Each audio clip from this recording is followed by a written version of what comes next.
জীবনের 3টি কথা মনে রাখবে। যে তোমাকে বিপদের দিনে সাহায্য করছে তাকে কোনোদিনও ভুলবে না। ধৈর্য মানুষকে উন্নত করে, রাগ মানুষকে ধ্বংস করে। ঠাট ছলে যে তোমাকে মানুষের সামনে অপমান করে তাকে বন্ধু বানিও না। গুরুত্ব তাকেই দিও যে তোমার মনটা বুঝে বা মূল্যটা বুঝে। কাউকে মরার জন্য বিষের প্রয়োজন হয় না, ছোট ছোট অবহেলাগুলোই যথেষ্ট। কিছু সম্পর্ক শেষ হয় না। একজন হয়তো অনেক বদলে যায়, কিন্তু অন্যজন সেই সম্পর্কের বোঝাটা বয়ে বেড়ায় সারা জীবন।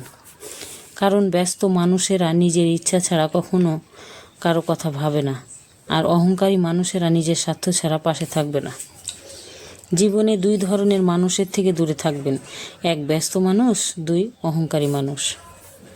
এই শহরে ক্ষণিকের জন্যে হাত ধরার মানুষের অভাব হয় না, অভাব হয় শুধু হাত ধরে শেষ পর্যন্ত দাঁড়িয়ে থাকার মানুষের।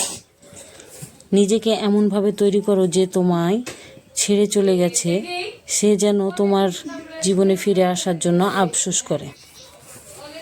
যে যত বেশি ভালো ও সরল মনের মানুষ হয় তাকে তত বেশি কষ্ট সহ্য করতে হয়।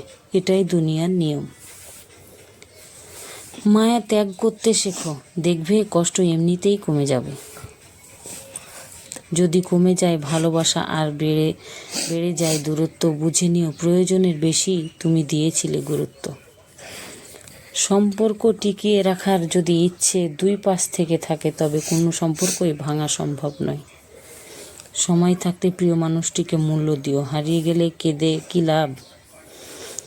যদি তুমি গরিব হও তোমার নিজের আত্মীয়রাও তোমার দেখে এড়িয়ে যাবে, আর যদি ধনী হও তাহলে তোমার দুঃসম্পর্কের আত্মীয়রাও রোজ 2 বেলা তোমার খোঁজ খবর নেবে। কেউ যদি অবহেলা করে দোষ তার নয়, দোষ নিজের, কারণ তুমি তার কাছ থেকে বেশি আশা করে ফেলেছ।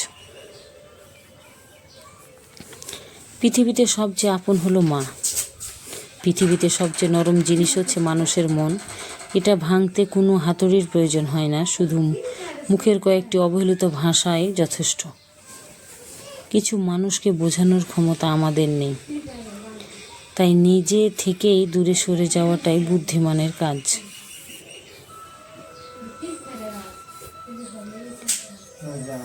তাই আমরা মানুষকে অনেক সময় চাওয়ার থেকে বেশি গুরুত্ব দিয়ে ফেলি, যে কারণে মানুষ আমাদের গুরুত্ব বা মূল্যটা বুঝে না, আমাদেরকে অবহেলা করে। কেউ যদি অবহেলা করে তারা নিজেদেরকে বেশি গুরুত্ব দেয়, অন্যকে নয়। তাদের থেকে দূরে থাকাই আমাদের ভালো। তাই আমরা আমাদের মতো করে নিজেদেরকে নিজেরা গুরুত্ব দিতে শিখি। এটাই বাস্তবতা আর এটাই নিয়তি।